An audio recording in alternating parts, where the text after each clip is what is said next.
Book ഷെൽഫിന് 2 hidden കമ്പാർട്ട്മെൻറ്റും കൂടി ഉണ്ട് കേട്ടോ. നിങ്ങൾക്ക് ഇങ്ങനെ നോക്കുമ്പോൾ കാണുന്നുണ്ടോ? ഓക്കെ, ഞാൻ അത് വഴിയെ കാണിച്ചു തരാം. ആദ്യം ഈ ടേബിളിൽ നിന്ന് സാധനങ്ങൾക്കൊന്ന് മാറ്റട്ടെ. പിന്നെ ഇതുപോലത്തെ ഒരു കാർഡ്ബോർഡ് ബോക്സ് വേണം, ഒന്നല്ല 2 എണ്ണം വേണം. പിന്നെ ഒരു സ്കെയിൽ വേണം. അതെ, ഈ സ്കെയിൽ ഞാൻ ഇവിടെ എന്തുകൊണ്ട് വെക്കുന്നത് വെച്ചാൽ കുട്ടികൾ വന്ന് കളിക്കും, അതുകൊണ്ട് ഒളിച്ച് വെക്കുകയാണ്. പക്ഷേ ഇനി ഇതിന് സ്ഥലം വേറെ കണ്ടുപിടിക്കണം.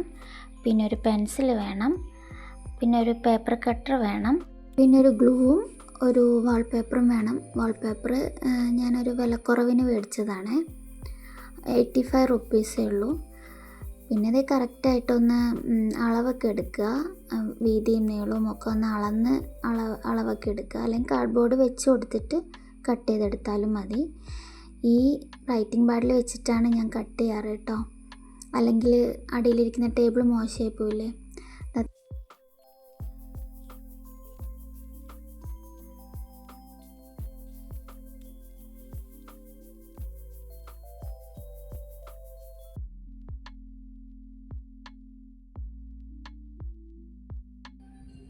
ഞാനെപ്പോഴും ഒരു സ്കെയിലൊക്കെ വെച്ചിട്ടാട്ടോ കട്ട് ചെയ്യാറ്.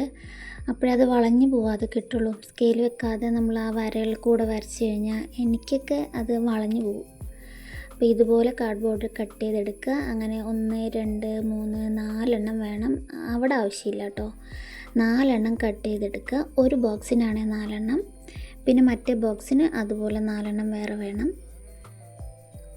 ഞാൻ പറഞ്ഞില്ലേ, ഇതുപോലെ കാർഡ്ബോർഡ് ഇങ്ങനെ വെച്ച് കൊടുത്ത് പിന്നെ പെൻസിൽ വെച്ച് മാർക്ക് ചെയ്ത് അങ്ങനെ കട്ട് ചെയ്തെടുത്താലും മതി. എനിക്ക് ഇങ്ങനെ ചെയ്തപ്പോഴാണ് കുറച്ചുകൂടി ഈസി ആയിട്ട് തോന്നിയത്. മറ്റേതിങ്ങനെ അളന്ന് ഒക്കെ വരുമ്പോൾ സ്കെയിലല്ലേ, ചിലപ്പോൾ അത്രയും വലുപ്പത്തിലൊന്നും കിട്ടില്ല. ഇതിപ്പോൾ കറക്റ്റായില്ലേ. അങ്ങനെ അത് ഇത്രയും കാർഡ്ബോർഡുകൾ കട്ട് ചെയ്തെടുക്കുക. ഇത്രയും വലുപ്പമുള്ളത് മുതൽ കുഞ്ഞൻ പീസ് വരെ ഉണ്ട് കേട്ടോ. പിന്നെ ഈ കാർഡ്ബോർഡിൻ്റെ തിക്നെസ് ഒരുപോലെ ആവാൻ ശ്രദ്ധിക്കുക. എൻ്റെ ഒരെണ്ണത്തിന് കുറച്ച് കട്ടി കൂടുതലും മറ്റേന് കുറവായിട്ടുണ്ട്. പക്ഷെ ചെയ്ത് വന്നപ്പോൾ കുഴപ്പമൊന്നുമില്ല, കറക്റ്റായിട്ട് തന്നെ എല്ലാം ഒരേ തിക്നെസ്സിൽ തന്നെ കിട്ടിയിട്ടുണ്ടായിരുന്നു. ഈ സൈഡിൽ വെക്കാൻ കറക്റ്റ് നീളത്തിൽ കിട്ടിയില്ല, അതുകൊണ്ട് ചെറിയ പീസും കൂടി വെച്ച് കൊടുത്തത്. പിന്നെ ഈ വാൾപേപ്പറില്ലേ, ഇതിന് ആഡ്ഹസീവ് കപ്പാസിറ്റി കുറച്ച് കുറവുള്ള പോലെ എനിക്ക് തോന്നി. പക്ഷെ നമുക്ക് ഹാൻഡിൽ ചെയ്യാനും ഒട്ടിക്കാനും പിന്നെ കാണാനൊക്കെ ഭംഗി ഇതാണ് കേട്ടോ. ഞാൻ വേറൊരു ടൈപ്പും കൂടി അതിൽ ഒട്ടിച്ചിട്ടുണ്ട് സൈഡിലായിട്ട്, അത് ഇതിൽ കാണിക്കാൻ ഞാൻ മറന്നുപോയി. ഒരു വൈറ്റ് കളർ യൂസ് ചെയ്തിട്ടുണ്ട് സൈഡിലും ബാക്കിലൊക്കെ. അതിനേക്കാളും എനിക്ക് ഇതാണ് ഇഷ്ടമായത്. ഈ ബോക്സ് ഉണ്ടല്ലോ, ഇതാണ് ഒരു ഹിഡൻ കമ്പാർട്ട്മെൻറ്റ്. ഇതെവിടെ വെക്കണം, എങ്ങനെ ഹിഡൻ ആവണമെന്നൊക്കെ നിങ്ങൾക്ക് വഴിയെ മനസ്സിലാവും കേട്ടോ.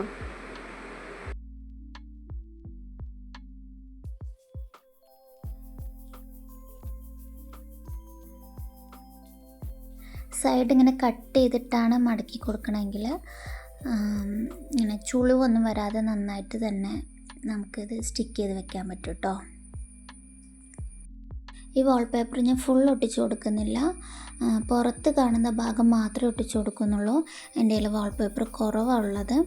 പിന്നെ മാസ്കിംഗ് ടേപ്പ് വെച്ചിട്ട് ഇങ്ങനെ ചുറ്റും ഒട്ടിച്ച് കൊടുത്തു കഴിഞ്ഞാൽ 2 കാർഡ്ബോർഡ് തമ്മിൽ ഒട്ടിച്ച് വെച്ചതാണെന്ന് പുറത്തോട്ട് അറിയാൻ പറ്റില്ല. അപ്പോൾ നമ്മൾ വാൾപേപ്പർ ഒട്ടിക്കുമ്പോൾ കുറച്ചുകൂടി നീറ്റായിട്ടിരിക്കും.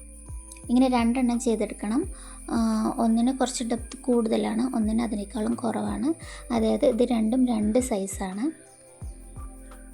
ഇതാണ് കേട്ടോ, ഇങ്ങനെ ഉണ്ടാവും ലുക്ക്. ഞാൻ കാണിച്ചു തരാം. കണ്ടോ, 2നും 2 സൈസാണ്. അങ്ങനത്തെ കാർഡ്ബോർഡ് എനിക്ക് കിട്ടിയത്. അതുകൊണ്ടാണ് ഞാൻ ഇങ്ങനൊരു തോട്ട് എൻ്റെ മനസ്സിലോട്ട് വന്നത്, ഇങ്ങനൊരു ഹിഡൻ ഏരിയ ചെയ്താലോ എന്നുള്ളൊരു തോട്ട്. പിന്നെ ഇതുപോലെ വലിയ കാർഡ്ബോർഡ്സും കൂടി കട്ട് ചെയ്തെടുക്കുക. അത് 2 സൈഡിലും ബാക്കിലും ഒട്ടിക്കാൻ വേണ്ടിയിട്ടുള്ളതാണ്. പിന്നെ ചെറിയ 2 എണ്ണം ഇങ്ങനെ മുകളിൽ ഒട്ടിക്കാനുള്ളതാണ്. പക്ഷെ അതിങ്ങനെ ചെറുത് 2 എണ്ണം ആക്കണ്ടെന്ന് എനിക്ക് പിന്നീട് തോന്നി. ഒരെണ്ണം തന്നെ മതിയായിരുന്നു.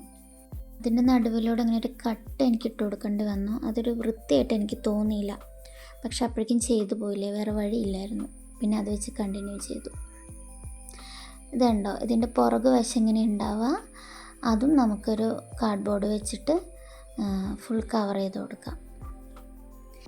ഇനി ഈ ഹിഡൻ ഏരിയ എങ്ങനെയാണ് നമുക്ക് ഓപ്പൺ ചെയ്യാൻ പറ്റുക എന്നൊക്കെ ഞാൻ വഴിയെ കാണിച്ചു തരാം കേട്ടോ.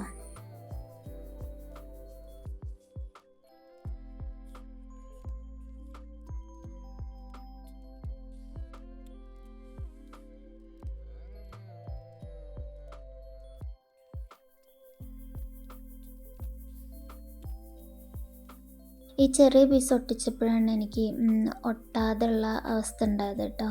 പിന്നെ ഇതെവിടെ ഇങ്ങനെ കട്ട് ചെയ്തിട്ട്, ഞാൻ നേരത്തെ പറഞ്ഞ പോലെ തന്നെ കട്ട് ചെയ്തിട്ട് ഒട്ടിച്ചു കൊടുക്കുക. അപ്പം നമുക്ക് ചുളിയാതെ ഒട്ടിക്കാൻ പറ്റും.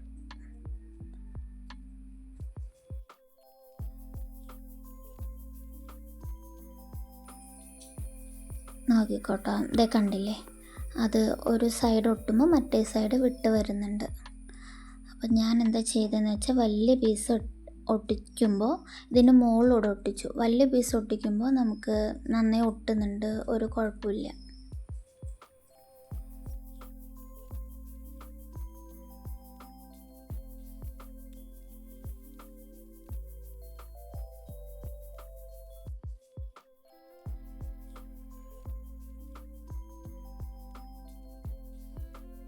ഈ സൈഡ് നന്നായി ഒട്ടിയിട്ടുണ്ട്. ഈ സെയിം പീസ് തന്നെയാണ് അങ്ങോട്ട് വരുന്നത്, പക്ഷേ ഈ ഭാഗം ഒട്ടുന്നേ ഉണ്ടായിരുന്നില്ല.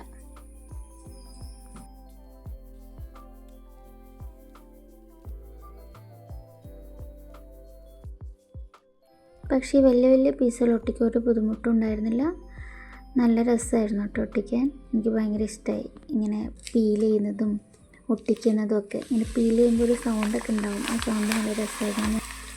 പിന്നെ ഒരു അബദ്ധം പറ്റിയത് എന്താണെന്നറിയോ, ഇത് പീൽ ചെയ്ത് കഴിഞ്ഞപ്പോൾ തമ്മിൽ അങ്ങ് ഒട്ടിപ്പോയി. അപ്പോൾ ഇത് കീറാതെ എടുക്കണമായിരുന്നു, കാരണം എങ്ങാനും കീറിപ്പോയാൽ വേറെ ഒട്ടിക്കാൻ വാൾപേപ്പർ ഇല്ല, കുറവല്ലേ ഉള്ളൂ. അപ്പോൾ അതൊരു ടാസ്ക്കായിരുന്നു.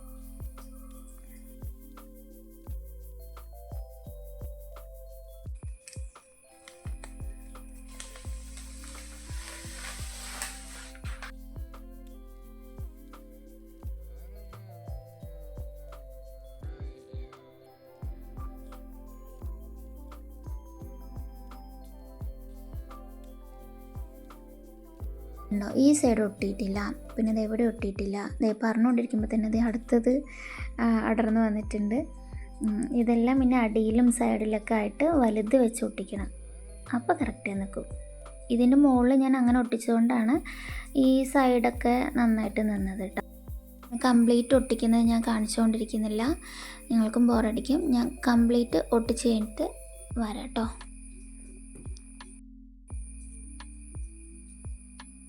കംപ്ലീറ്റ് ഒട്ടിച്ച് കഴിഞ്ഞിട്ടുണ്ട്. അപ്പോൾ നിങ്ങൾ വിചാരിക്കും ഒരു പോർഷൻ ഒട്ടിച്ചിട്ടില്ലല്ലോ എന്ന്. അവിടെയാണ് നമ്മൾ ഹിഡൻ ഏരിയ വെക്കാൻ പോകുന്നത്. അതെങ്ങനെയാണെന്ന് ഞാൻ കാണിക്കാം കേട്ടോ. പിന്നെ അതിന് കാലുകൾ വേണ്ടേ, അതിന് വേണ്ടി ഞാനിത് സ്പ്രിങ്കിൾസിൻ്റെ ബോട്ടിൽ എടുത്തിട്ടുള്ളത്. അതിങ്ങനെ 4 2 എൻ്റെ കയ്യിലുള്ളത്, 4 മുറിച്ചെടുത്തു. മുറിക്കുന്നതിനേക്കാളും നല്ലത് ഇതിൻ്റെ ചെറിയ സൈസ് മേടിക്കുക, കഴിക്കുക, പെയിൻ്റ് അടിക്കുക, ഒട്ടിക്കുക, വേറെ പണിയൊന്നുമില്ല.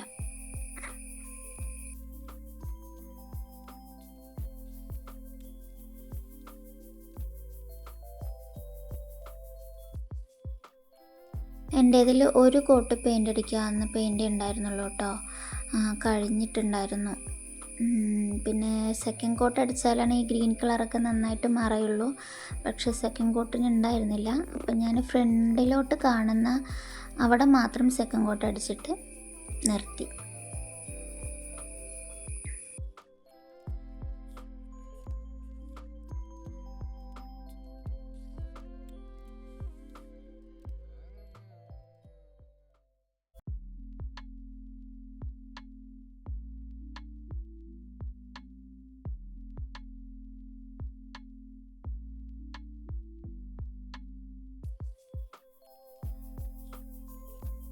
നമുക്ക് ഹിഡൻ ഏരിയ സെറ്റ് ചെയ്യാം. ഇതിങ്ങനെ കയറ്റി ഇങ്ങനെ വച്ചു കൊടുക്കുക. എന്നിട്ട് അതിൻ്റെ ഇപ്പുറത്തായിട്ടാണ് ബുക്സ് വയ്ക്കുക. അപ്പോൾ പെട്ടെന്ന് അറിയില്ല. ഇത് പിന്നെ ഒരു ഹാഫ് ഹിഡൻ ഏരിയ എന്ന് വേണമെങ്കിൽ പറയാം. കാരണം അതൊക്കെ ഇങ്ങനെ ഒന്ന് തപ്പി നോക്കിയപ്പോൾ കണ്ടുപിടിക്കാൻ പറ്റി. പക്ഷെ മുകളിലുള്ള ഇത് ഇത് ശരിക്കും കണ്ടുപിടിക്കാൻ പറ്റും. കണ്ടവിടെ ഒരു കട്ടൊക്കെ ഉണ്ട്. പക്ഷേ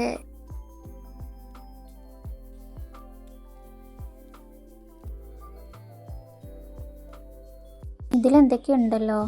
കുട്ടികൾ എന്തൊക്കെയോ കൊണ്ടുവന്നിട്ട് വെച്ചിട്ടുണ്ട്. അവരെന്തായാലും യൂസ് ചെയ്യാൻ തുടങ്ങി. ഞാൻ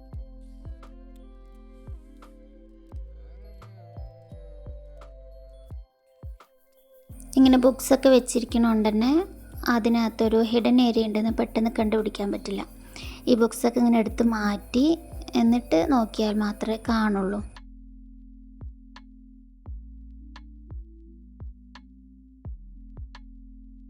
എന്നിട്ട് ഇത് അതിനകത്ത് എന്തെങ്കിലുമൊക്കെ ഇട്ട് വെച്ചിട്ട് അങ്ങോട്ട് നീക്കി വെച്ച് ബുക്കൊക്കെ വെച്ച് കഴിഞ്ഞാൽ അറിയേയില്ല.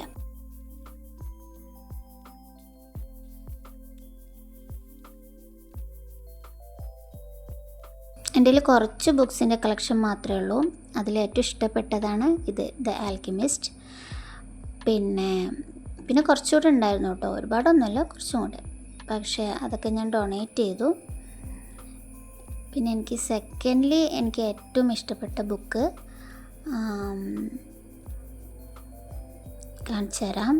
ഇതാ ഇവിടെ ഇരിക്കുന്ന ഈ ബുക്കാണ് സെക്കൻഡ് എനിക്ക് ഏറ്റവും ഇഷ്ടപ്പെട്ടത്.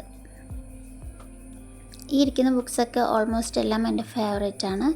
അതുകൊണ്ടാണ് ഇതൊന്നും കൊടുക്കാത്തത്.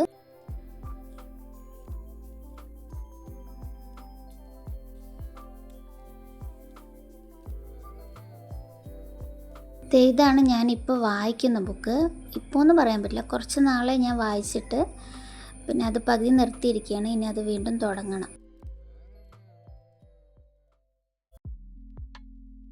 പിന്നെ എൻ്റെ ആൽക്കെമിസ്റ്റ് അല്ല ആക്ച്വലി ഫേവറേറ്റ്. അതിനേക്കാളും ഫേവറേറ്റ് ഒരെണ്ണമുണ്ട്. ഞാൻ വായനയിലേക്ക് തിരിയാൻ കാരണമായിട്ടുള്ളൊരു ബുക്കാണ് ബഷീറിൻ്റെ പാത്തുമ്മയുടെ ആട്. ഇതാണ് എൻ്റെ ഏറ്റവും ഫേവറേറ്റ്. എത്ര ബുക്സ് വന്നാലും ഇതിനോടുള്ള ഇഷ്ടം എനിക്ക് പോകുമെന്ന് എനിക്ക് തോന്നുന്നില്ല.